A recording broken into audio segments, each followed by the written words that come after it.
Are you ready to become an escapreneur? Well, you are in the right place. Welcome to the Bye Bye 9 to 5 podcast, designed by brilliant women, especially for brilliant women who want to create the life of their dreams by escaping the 9 to 5. Welcome to Bye Bye 9 to 5 podcast. Oh, tongue-tied. Where we are helping women escape the 9 to 5 and build a business that they love so they can have more time and money freedom. My guest today is Alexandra Lawless. And Alexandra is she's a branding coach. And I'm so excited because Alexandra is going to share with us some really pertinent information that new business owners can use to get their first clients today. So that's what we're talking about today. If you haven't checked out the podcast, make sure to check it out at kimwigginscoaching.com/podcast. Subscribe so you will be able to hear all of the amazing interviews as they come out weekly on Wednesdays. So welcome, Alexandra.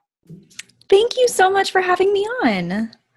You are so welcome. It is my pleasure, actually. I'm so excited about what you're about to share. This is a little different for me because normally, I have a business strategist coach or somebody that's really working in that arena, marketing strategist, but you're a branding coach. So it'll be interesting to see how you pull all of your branding information together with helping those new clients, your new clients get their first new clients.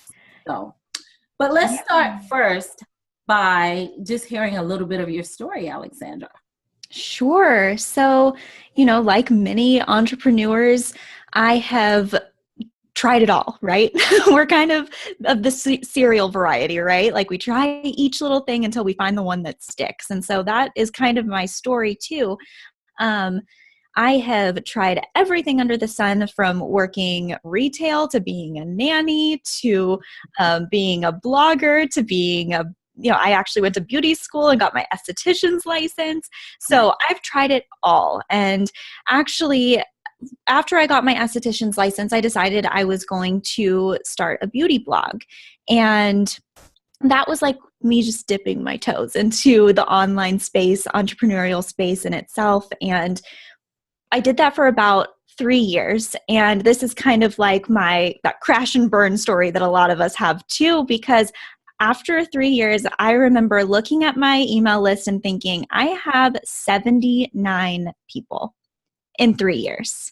And it was like this overwhelming, like, what am I doing with my life? This obviously isn't what I'm meant to be doing. Otherwise, it would have taken off. And after some deep introspection, I realized I'm just not that passionate about this. Like writing blog posts and doing these videos and teaching people about skincare, while it was things that I thoroughly enjoy doing in my own life, it just wasn't something that I felt called to actually teach people through the online space as I was doing it. So, I decided I need to take some time, learn some stuff about myself, and figure out what I actually am passionate about.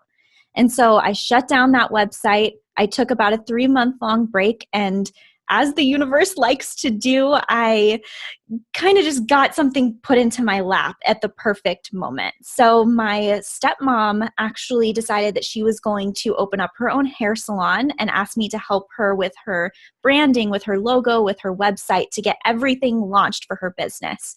Since I had been doing websites for myself and blog posts and all of those different things. And I fell absolutely in love.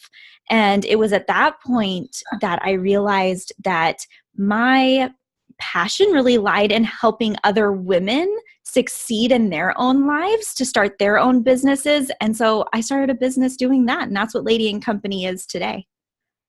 That is a very good story because you had a lot of nuggets in there. One of the things that you said that really jumped out at me was the fact that you'd started this business and then you somehow wasn't in love with this business, you know? Mm-hmm. And it's just amazing how many times we do that. And because this is my second time starting at coaching as well. The first time I wasn't doing it in a way that I loved either. But what's interesting is that you decided not to force it. You decided to take a break. And Alexandra, it is different. It is really difficult, isn't it? When you are trying to do a business that you don't love, isn't it? Oh, 100%. And, living that myself, being in that space and then being able to transition into something that I really do love, that lights me up in more ways than just, oh, I get to work for myself and I get to, wear my yoga pants and drink iced lattes all day, which is like the entrepreneurial dream, right? Sitting, at home, getting to snuggle your puppies and work, which is great, which I get to do anyway now, but that's not the point of it. The point is to reach deeper inside of yourself to do something better for someone else. Yes. And especially as women, I think that we can pull on some of those life experiences that we have to help others maybe not go through something that was hard in our lives, or we can pull on life experiences and teach somebody how to overcome something that we were able to overcome. And I think that's what a lot of women go through when they start their businesses. Absolutely. And I think you hit on a very good point there. A lot of people, women, are so consumed with, oh, I got to get this business started. I got to get this business started. And it wasn't until, I know, Alex, and you tell me if this has been the same for you. It wasn't until I let that feeling of, I've got to get this business started for, let's say, to monetize it or to make a certain amount of money or to do a certain thing. When I let that go and I decided, I just want to help people. I really want to impact lives. That's when my business started to take off, and it just had a mind of its own, and it really just kind of grew and did exactly what I wanted it to do. I think because I relaxed into it, and I was able to really just focus my attention on helping someone else. What do you think? Do you feel the same? Oh my goodness. Yes. And I see that not only within myself, but also within all of the clients that I help and that I serve too. And even just my audience that I have that I get to talk to through Facebook and my email list and all of those different aspects, hearing their stories too. It is always the same.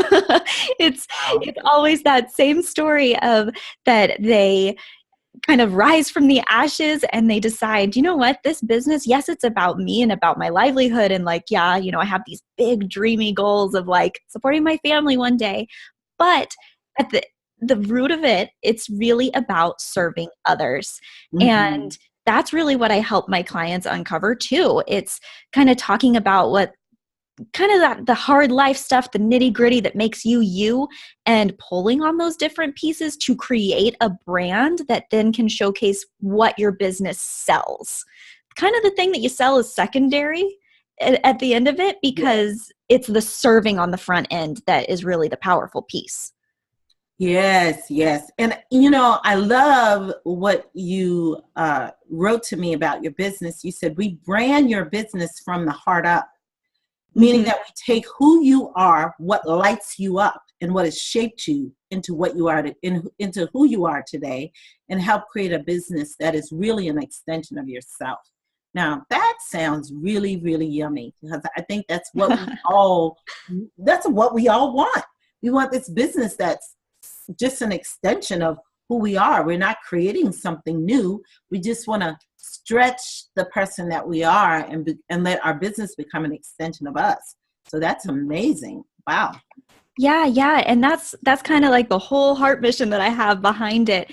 It's creating you in business form. That's really what your brand ends up being.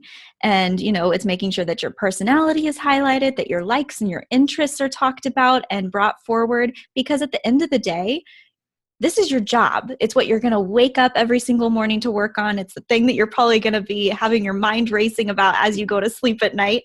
And you want that thing to be something that you are so unbelievably excited about, and having it be an extension of you and your likes and your interests and your personality is the key to getting there. Absolutely. Yes, very, very important. Ladies, I hope those of you out there are listening to that, because she made a lot of great points there. Now, because we wanted to focus a little bit on, we wanted to really focus in on lists, on getting your first clients, really how to do that and how do you focus your clients that direction. But before we do that, I do want to ask you yourself, because I know that, like you said, with your first business, you had to take a step back and move forward. So how was it when you started getting your first clients? And I just want you to be really kind of transparent here. Was it easy? Was it difficult? Was it something that you intuitively knew? Was it something that you had to do a lot of trial and error? How was it when you were actually getting your first clients for Lady & Company? That's an excellent question. I've actually never been asked that before. But really, if I'm being extremely transparent, I wouldn't say that it was easy per se, but it also wasn't hard. And I think that's because I was really intentional. And when I was first starting Lady & Company, I gave myself a lot of grace and a lot of time to really thoughtfully create my business. There's a lot of people out there that want to they have this great idea and they want to hit the ground running and release it tomorrow. And that's great too. You can absolutely do that, but that's not the way that I did it. I actually took 6 months and I perfected my website and I blogged and I gained a following and focused on social media a lot. And through doing that, I got to know who my audience was before I launched. And really hearing who was attracted to me based off of what I was putting out there at the beginning. I could do some market research and ask them what they wanted and those sorts of things. And because I took my time, I actually landed a client on my launch day, which, is something that I know is possible since I did it. And not that it's easy, but I totally think each and every one of us has that capability to do if they really put that intention behind it. Absolutely. And you said a few very important things there. Being intentional. You were very intentional. You strategized out a plan that you could use. You knew that it would take you X so many months to execute that, but you made a whole lot of customer connection, which is always key, always key. And so you really went out there and did the groundwork. A lot of business owners are not really focused on doing the market research. They really don't want to do that part. I've had clients who say, that's the yucky part. I don't want to do that part. But market research, tell me a little bit about that market research, because I think I just did a training on that recently. I think it's super, super important. How important was that market research to your end result and you're getting those first clients? Market research kind of goes one of two ways. It kind of depends on what your audience is at the moment, right? So you can either research your current audience or you can research the audience of other businesses that are similar to yours, right? So I think that in either scenario, whether you're looking at your analytics for your own business, or if you're looking at the types of followers that other businesses have that may be in the same industry as you, either way, I feel like it is extremely important because you get to know these people on a deeper level than just just like those broad characteristics that we hear a lot of people say are their ideal clients. Like we hear people say, oh, they're between the ages of 25 to 50. Yes. They are a woman and they probably, hopefully make X amount of money, right? Now, the problem with having generalizations like that is, and this is the same metaphor that I give my clients all the time. It's like going on a blind date and saying, I'm the woman with the blonde hair that's wearing shoes in the restaurant. Find me. Yes. Right? It's these generalizations that the characteristics, it's way too broad. The man or woman's going to walk in to find their date, and they're going to be like, okay, there's 100 other blondes in here and they're all wearing shoes. Which one are you? Right? So you kind of have to narrow in more and really figure out their likes, their interests, where they live. Do they have kids? Do they have pets? Do they like yoga? All these like things that may seem like they're not necessarily, pertinent to the specific thing that you're going to try to sell them. But at the end of the day, you're not selling an item to a random person. You are selling an experience to a specific kind of person. And an individual that has their own likes and interests, and that's really what you need to focus on. Absolutely. And I think market research helps you with that process. And so I think it's really important. So you mentioned that earlier, and I just wanted to kind of point that out. So I know that you are launching a group coaching program called Launch Lounge. I love that. In Thank August. And it's a 6-week live coaching program that works with new business owners. Tell us about that and how, what is the process that you use in that program to help business owners, new business owners get their first clients? Yeah, absolutely. And that is actually one of the modules that I teach on in the live training within Launch Lounge. So like you said, it's 6 weeks. It takes you from fancy, glimmery idea that you have in your head of the new thing that you want to release, whether that's a brand new business or just a new offer for a current business that you have.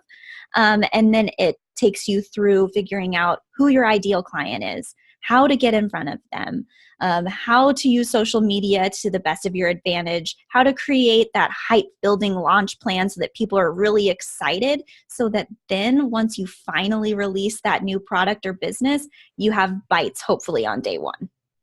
Very nice. That's very, very nice. So if you will share with us just a little bit of how do you hone in on getting those very first clients normally with your clients? Yeah, absolutely. I mean, it's going to be different depending on what stage of business that you're in. If we're talking about those brand new budding entrepreneurs, haven't worked with anybody yet, and they're still like in that background phase before actually releasing everything, right?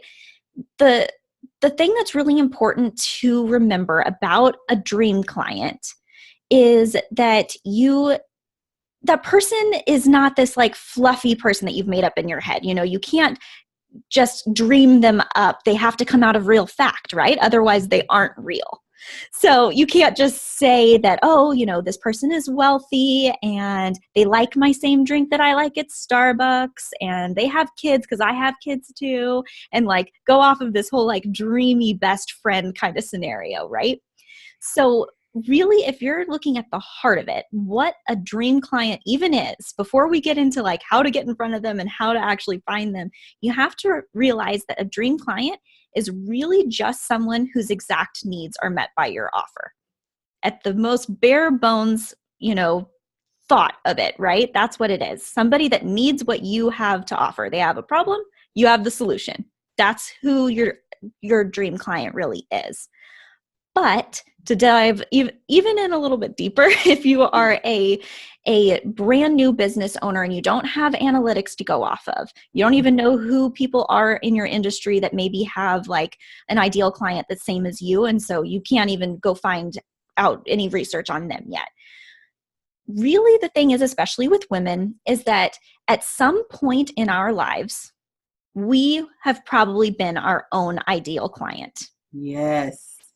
So you can really start with some self-reflection, and you can really start to understand your client just by looking at where you were at that point in your life where you could have benefited from the thing that you offer.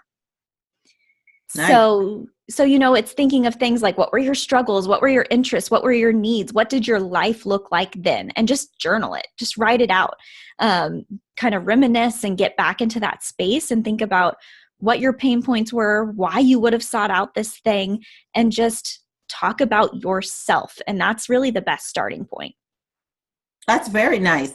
The reason I like that so much, Alexandra, is because, like you said, most of the time we are our own best client. It took me a long time to realize that myself.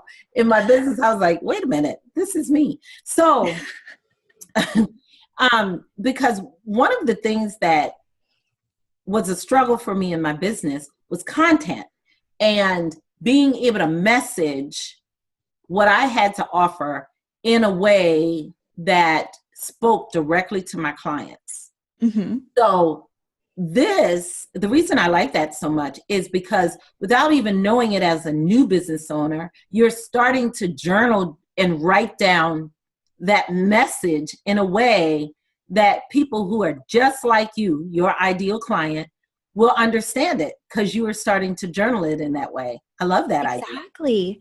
Yeah. And really what that does is it sets the foundation for, like you were saying, the way you're going to speak and the messages that you have. It also kind of has those stories that you're going to be able to pull from to tell your ideal clients, hey, I've been where you are.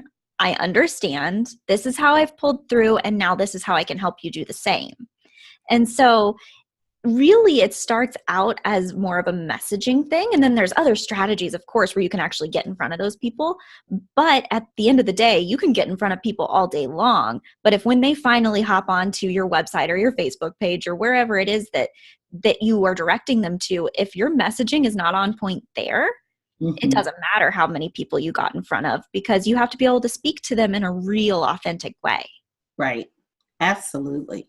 So now, I know you're a branding coach, right? So let me ask this question, because this is something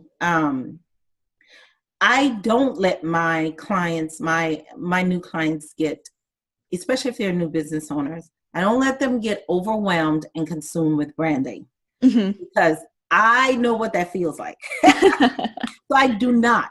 So kind of tell us your perspective on how important branding is at the different stages in your business, for a new business owner, for one who's more established, and for one who's definitely moving on to leveling themselves up.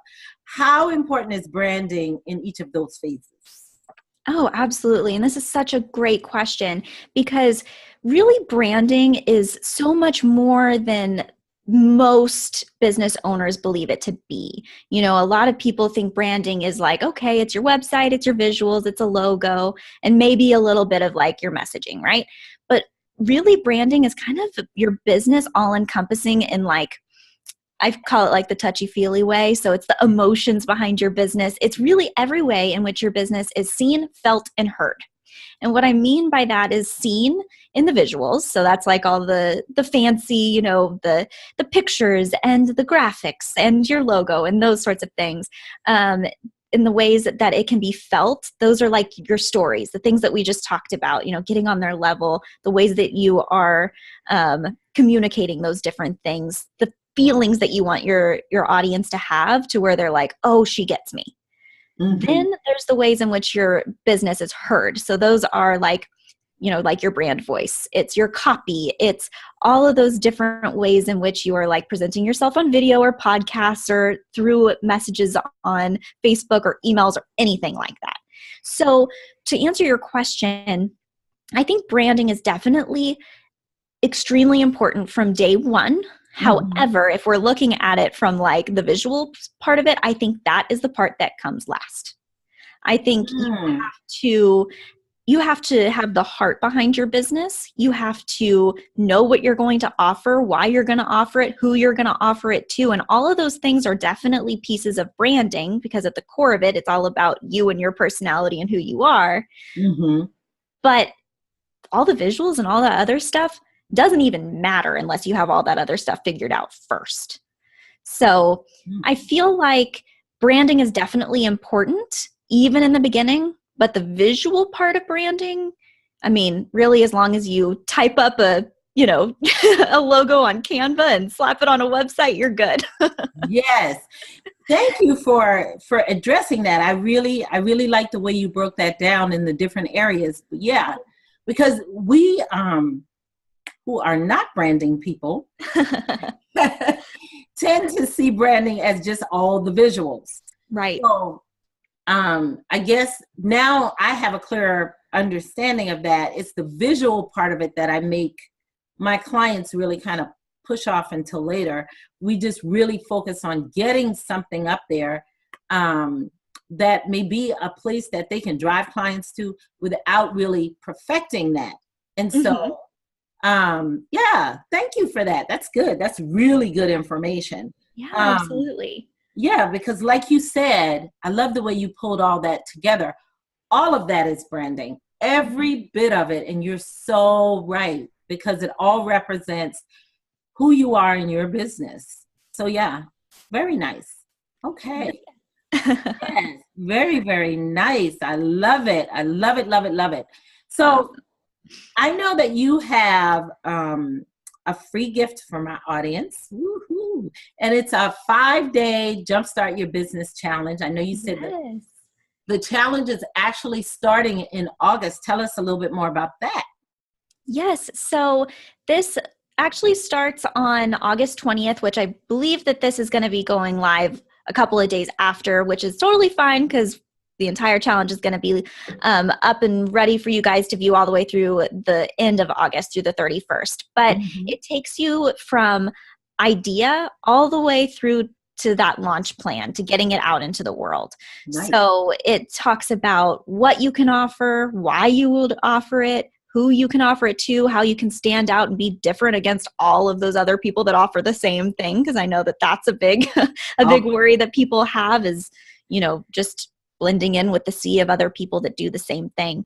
It also walks you through naming it and naming it with intention, and pricing it, packaging it up, and then sending it out into the world to actually make you some money. Very nice. That's a very nice challenge.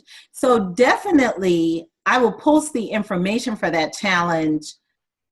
It will be posted on the podcast as well as on my page.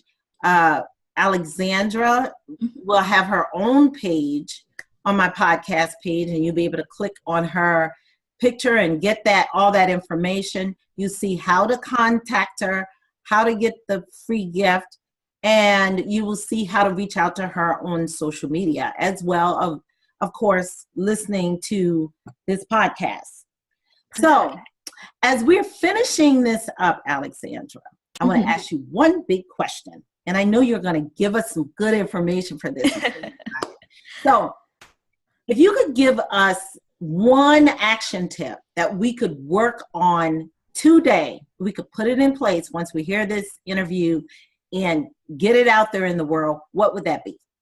Yes, absolutely. So this is how you can today go do some market research and start to understand and get in front of the right people. Okay. So using Facebook as that tool, it is like the gateway into the entire world because, Facebook, there are billions of people that use it from all over the world, from all different kinds of countries. And depending on what your specific, niche or industry is, most of us are going to be reaching people that are global, right?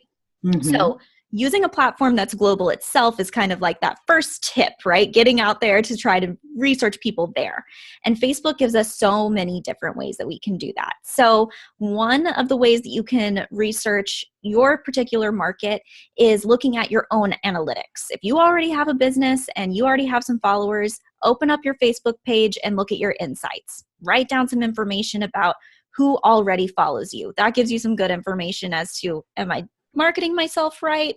Or how can I tweak some things to draw in different people if these people aren't jiving with me? Or maybe you're doing everything right and you just need to keep doing what you're doing, right? So that's one way. Another way is looking at other people that are in your industry that have maybe a different business than you, a different niche, but maybe serve the same types of people. So if you're a website designer, a copywriter might be somebody that would be complementary to you. So find someone that has a very similar type of audience to you and research their audience.